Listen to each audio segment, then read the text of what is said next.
40,000 people vanished from a perfect city and left no reason. In 1922, railway workers in the Indus Valley cut into a low mound. They were only digging for old bricks to lay a track. The mound had sat silent there for over 4,000 years. Under the dust, their tools struck a buried wall.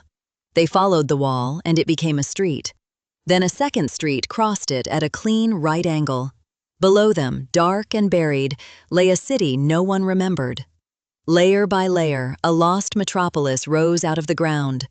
We call it Mohenjo-daro, and its true name is lost to time. It is 5,000 years old, older than Rome and older than the pyramids. It was one of the largest cities on Earth in its day. Nobody planned a city like this again for 1,000 years. Cities 5,000 years old should be tangled, filthy mazes. Mohenjo-daro was laid out on a grid before writing spread. Every main street ran north to south, then east to west.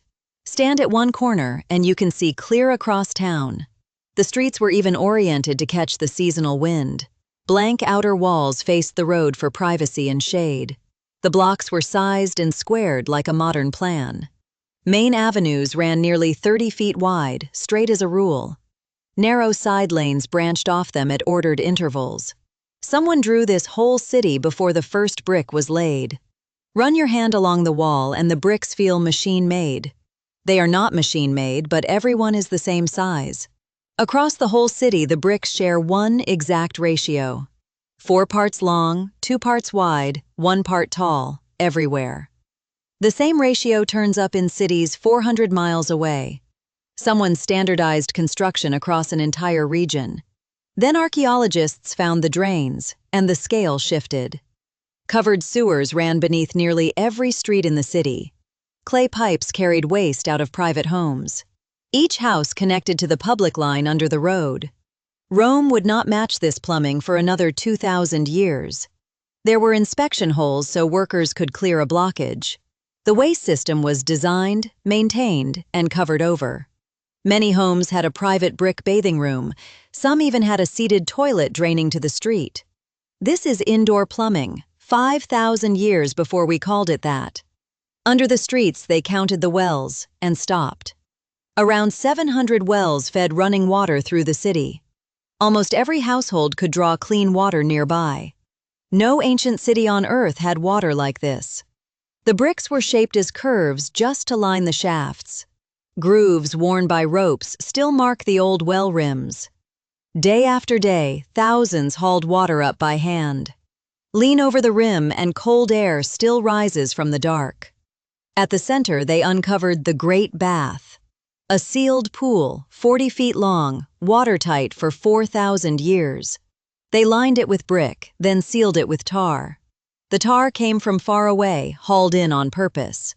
Worn steps led down at both ends into the dark water. No one knows what the ritual was, only that it mattered. Small changing rooms, maybe 8 of them, lined the pool. A drain could empty the whole bath into the ground. Stand in the middle of it now and the city is silent. Every drop of that silence was engineered by someone, and we cannot name a single person who did it. On a raised mound, they found a huge brick platform. It may have been a granary that fed 40,000 mouths. Air ducts ran under the floor to keep grain dry. The whole citadel sat above the floodline by design. They understood the river and built to survive it. Some 4 million bricks were baked to raise one platform. It took organized labor on a scale we barely grasp.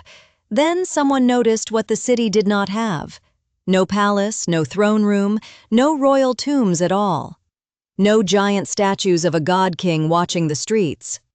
Egypt built pyramids for one man, and this city built none. Every house was oddly close to the same size. There was no district of gold and no district of rags. The rich and the poor drank from the same kind of well. Nowhere else in the ancient world looks so evenly shared. Walk the lanes and you feel the strange, flat equality. A city of 40,000 with no visible ruler is almost impossible. Then the second absence, and it is stranger still. They found almost no weapons in the entire city. No swords, no massed spears, no crushed defensive walls. No burned layer, no sign the city was ever stormed. For 700 years there is little trace of war here. A rich, crowded city that somehow did not need an army. Its one famous statue, a priest king, is small and gray. He holds no scepter, no crown, no weapon of power. Whoever ran this city did not need to look like a god. Sit with that for a moment before we go on. Grid, drains, 700 wells, no kings, no war, at once. Everything about it says a planned, peaceful society. The full story runs deeper than one video can hold. The books that document Mohenjo-daro sit linked below, free to hear with the trial link. But the deepest mystery is pressed into small stone seals. Thousands of these seals carry a written script. Tiny signs, a unicorn-like beast in dark, incised rows. For 100 years, no one has ever read a word of it. The Indus script has never been deciphered. Scholars have counted over 400 distinct signs. There is no bilingual key, no Rosetta Stone for it. Stare at the marks and your mind reaches for meaning and fails.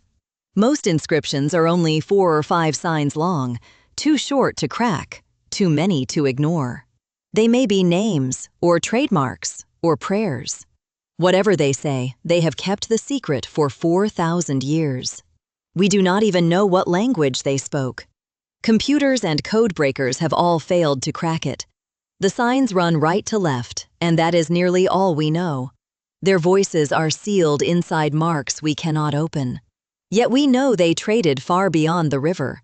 Indus seals turn up 1,500 miles away in Mesopotamia. Their weights were standardized in a strict binary system, cut stone cubes that match, city to distant city. A merchant's scale in one town read true in another. This was a single culture spread over 1,500 miles. A civilization this connected simply forgot how to be read.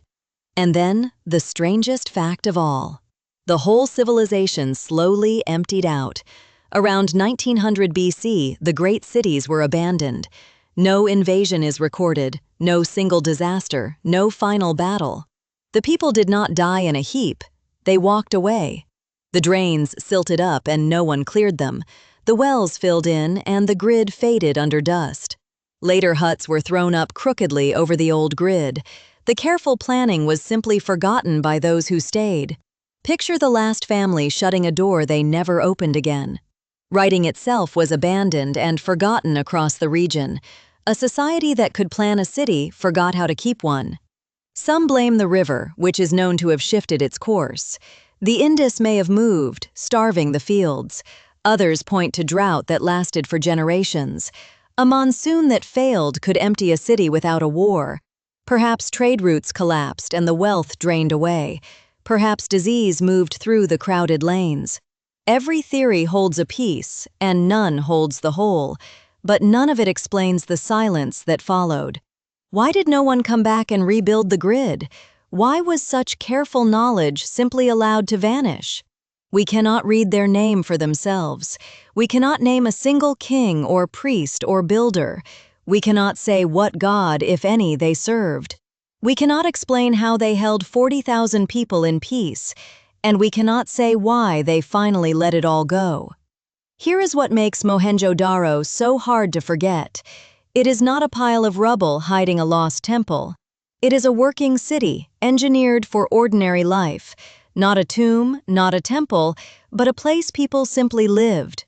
Clean water, private toilets, planned streets, for everyone. The comfort we call modern, built 5,000 years ago, by people whose language died with them. They left no boast, no monument, no explanation. Only the plumbing, the grid, and the unread signs. A new mystery like this one is uncovered here every single day. Subscribe, and the next impossible ruin comes to you tomorrow. Next, 82 bronze fragments of a machine that computed the sky, and a third of it is still missing.